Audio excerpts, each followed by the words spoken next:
Welcome to the session on handling comments. A comment is a statement added to a process folder. In this session, we would deal with the two important terminology, comment and process folder.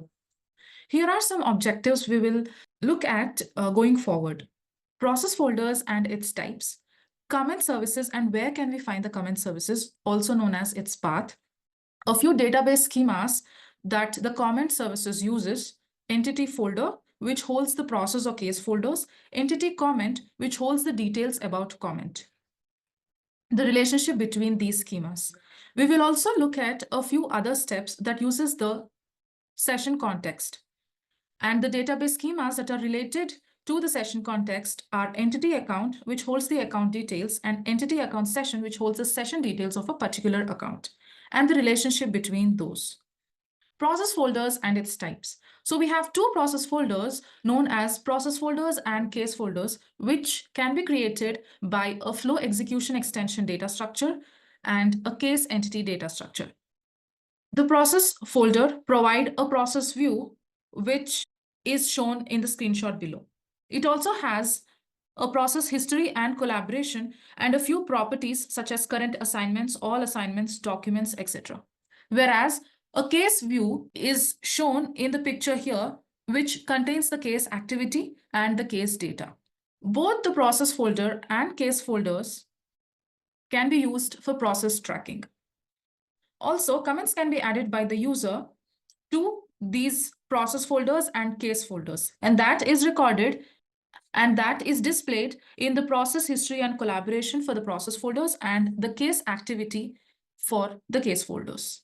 Speaking of comments, we now look at where can these comment services be found. It can be found in the toolbox of a workflow designer. In the toolbox, expand integration, internal services, and then we can find the comment services. There are a few steps that the comment services hold and can be categorized into 4. The first set of steps are used to add some comments to the process folders. The next set of steps are used either to get the information about a comment or to delete a particular comment. The third set of steps is used to get the session context of a user and is not much related to the comments. And the fourth set of steps are used to save the comments inside a database and irrespective of whether it is related to the process folder or not. On the right side, we see the case view of a case folder and how some random comments can be added to the case activity. Let us now talk about the database schemas. Any process folder that is created inside the decisions environment is stored under the entity folder table. This entity folder table has the folder ID as the primary key, which holds the same value as the entity ID. However, entity folder ID has a different value. Also, any comment that is created in the decisions environment is stored under the entity comment table with the following structure. Comment ID being the primary key and entity folder ID holds the same value as the folder ID and references to the primary key of the entity folder. In this way, we can establish a relationship between entity folder and entity comment, and both the entities can be joined. Let us now see a few steps that uses the previously described schemas in action. Let us log into our studio and have a designer project called Handling Comments. This designer project consists of a flow to create a case entity and add a comment. The case entity data structure that we are using here is order details. We also have a normal folder called case entities collection that can hold all the case entities that are created in the flow. First, we would discuss about the step add comment. To add a comment to a particular process folder or a case folder, we first need to have that case folder created. So I scroll down to the user-defined types. Under case entity, I can pick the create order dispatch details in the order dispatch details structure. So I drag that over the flow designer and build the extension data. The order dispatch details contains some of the data members as cost of product, product name, and quantity of the product. Apart from this information, we also need to provide a folder description and a folder name because this case entity creates a folder for process tracking. We also need to store this case entity inside a parent folder, which we already have discussed, which is case entities collection. Random details have been produced for the product name. Once the case entity is created, we can add a comment to the case entity. The comment also needs to be built and has the following data members. The most important data members that needs to be filled are comment name and comment descriptions. Also, in order for this comment to be added to the already created case entity, we need to provide the details of this folder ID to the comment so that both of them could be connected. So for the entity ID, we just select from flow and pick the folder ID that has been generated in the previous step. We can also add another comment similarly to the case entity. On the right side of the screen, we have logged in as user A, who has the permissions to view the case entities collection folder. These are all the collection of case entities that we have. Let us now run this flow to create another case entity.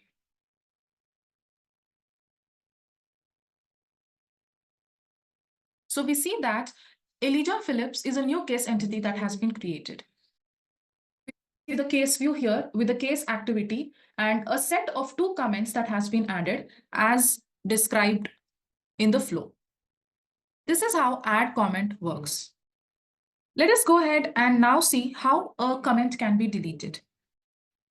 So let us go into the flow deleting a comment. Let us recollect that a comment is stored in an entity comment table whose primary key is comment ID.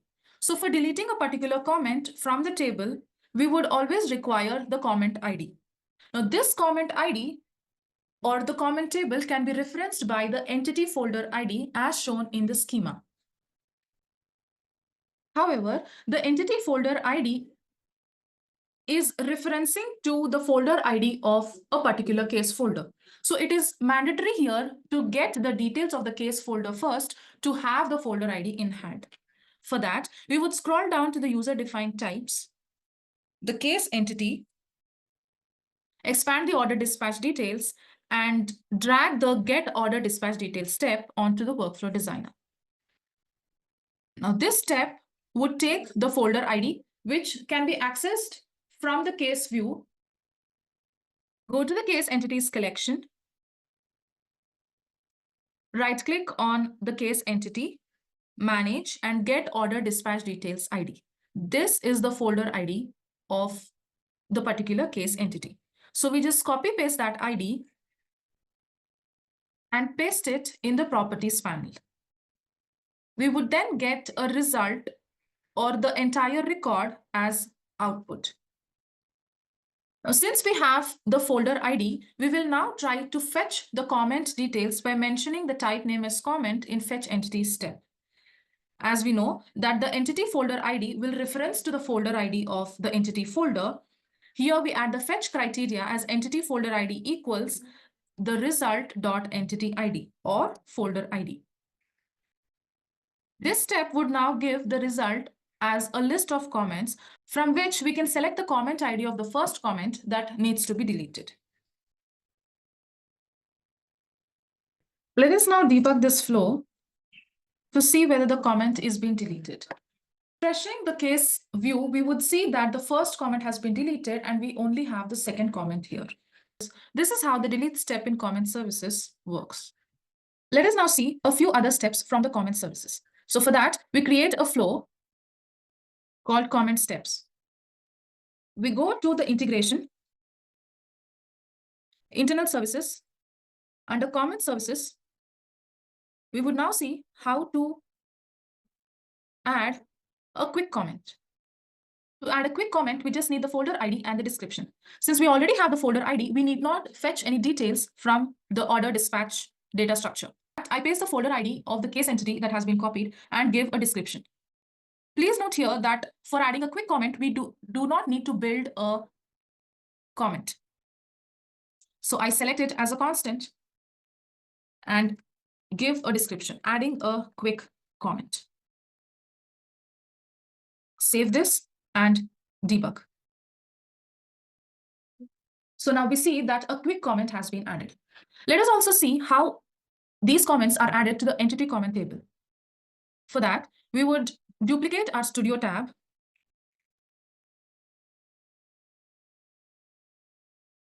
click on the designer project, left click on the three dots, that is the menu, and open the query editor by following the given path.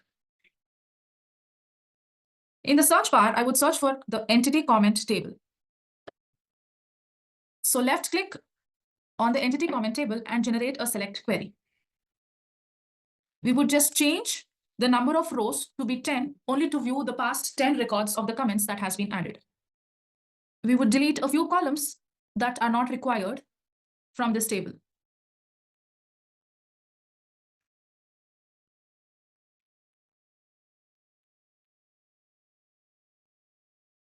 I would order the results based on the created date in a descending order.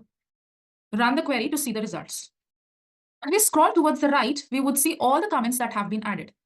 The first comment, the second comment, and we have also deleted a comment and added a quick comment. All of these are being added to the entity comment table. We can also note here that the entity folder ID references to the folder ID of the case entity. We would take a quick look at how the other steps function. For adding a link, we need to give the description, the entity folder ID, which is the folder ID of the case entity, a particular link, and a name. Let's set this up. So for a link, I pick up any suitable link from the internet.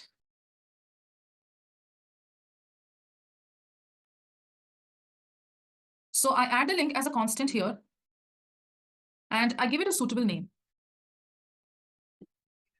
I also paste the entity folder ID of the case entity and give a description. I connect the step to the flow and debug. As we see here, that the Taj Mahal is one of the 7 wonders of the world, and the URL can be opened. So upon clicking open URL, I can actually navigate to that Wikipedia page. The next step that we would discuss is add system comment. Now this would require the entity ID and a comment. So here the comment needs to be built. So I just build the data and give the comment name as system comment.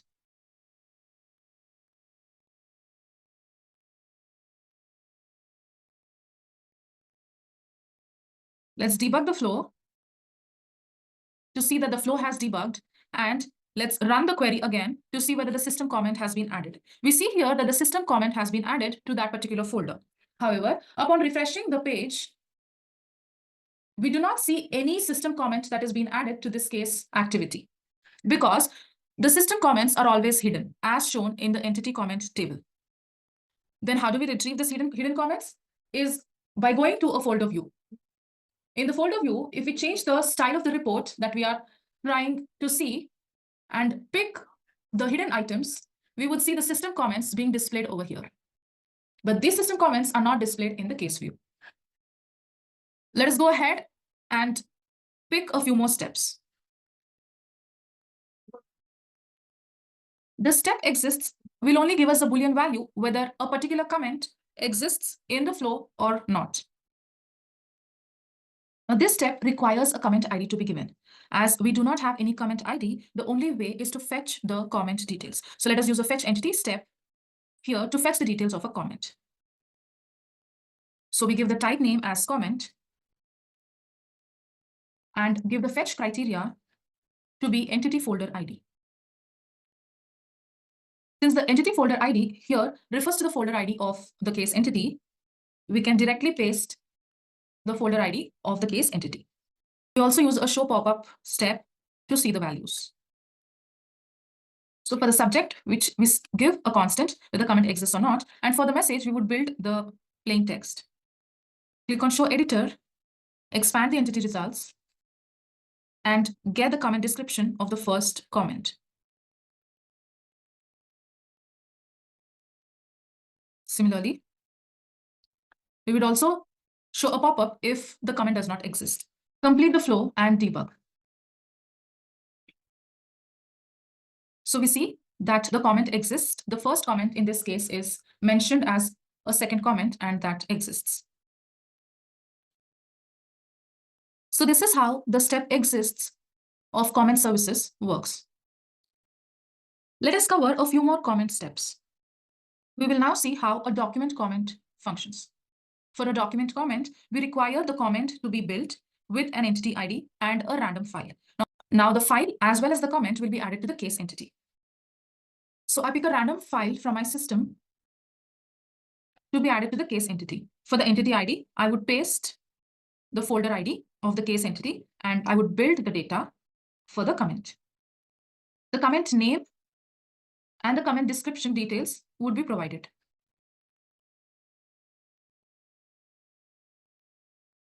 We connect this step in the flow and debug.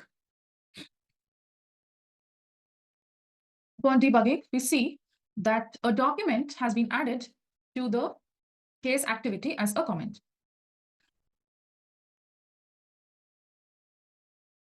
We also see that the quick comments, system comments, and the document comments have been added as records to the entity comment table. However, the link comment has not been added to the entity comment table. We would now see the second set of comment steps, which are get all, get by folder ID, get by ID, and get folder comments. Get all will get the list of all the comments that are available in the entity comment table. However, get by folder ID will only get the comments that correspond to a particular folder ID that is provided here. Get by ID will get only that comment whose comment ID is provided in the properties panel. Get folder comments also works very similar to the get by folder ID and takes in the folder ID of the case entity as an input. We shall now see the next set of comment steps, which are save, save list, and search. The save step saves a comment to the entity comment table and does not relate to any case entity folder. So we can build data on this comment and provide the comment name and the description. So I just mentioned here as saving a comment, and the comment description also as saving a comment. Connect this step in the flow and debug. Run the entity comment table in the query editor to see the entry that has just been added, saving a comment. However, in the case entity, we do not see any comment that is saved. To associate this comment to the case entity, we would go ahead and provide the entity folder ID. Provide the case entity folder ID so that this comment can be saved inside that folder. Let us just debug that flow to see the result. Save list also works in a very similar fashion, the only difference being that we can save a list of comments at one time. So for that, we can build array and add each comment to the table. For this, we would add two comments. One we would associate with the case entity, and the other we would directly save in the entity comment table. For that, I would build these comments as shown here. The item that we are saving to the CE would require an entity folder value to be filled. We would also build data on the second item to add this directly to the database. This would not require an entity folder ID. So connect the step in the flow and debug. Now we would see that out of the two comments, one comment is saved to the CE, whereas another comment is saved to the DB. Let us now explore the search step. The search step allows us to select a verb type or a match type. So for this, we select a constant, and we can pick the verb from the drop-down menu. I would select the verb contains and search for a specific word in the comment. We would search for the phrase save a and debug the flow. Left click on the search step and the execution to view the input and output data. You see here that all the comments that have the phrase save a in the entity comment table are returned. To understand the last set of comment steps, we would have a quick look at the following database schemas, which are entity account and entity account session. Entity account saves the details of an entity with the account ID of a particular user as the primary key. Every user can have one or more sessions, which are then logged into the entity account session table with the primary key session ID and the foreign key account ID. The column account ID would connect these two schemas. Let us now see how to use those steps to fetch the session details. Please note that these session details do not relate much to the comment services. Discussed, get user context, get session user context, get password user context are the three steps that would fetch the session details. Let us connect get session user context and provide the username and password for the user A. Let us debug this flow to see the details. We see this is a session value that is provided to the user A. Similarly, we can also use get password user context, which would fetch similar details. The get guest user context will fetch the details of a guest user. Let us quickly connect the step and debug the flow. Start debugging. And we get the following values for this particular user. Thank you for attending this session on comment services.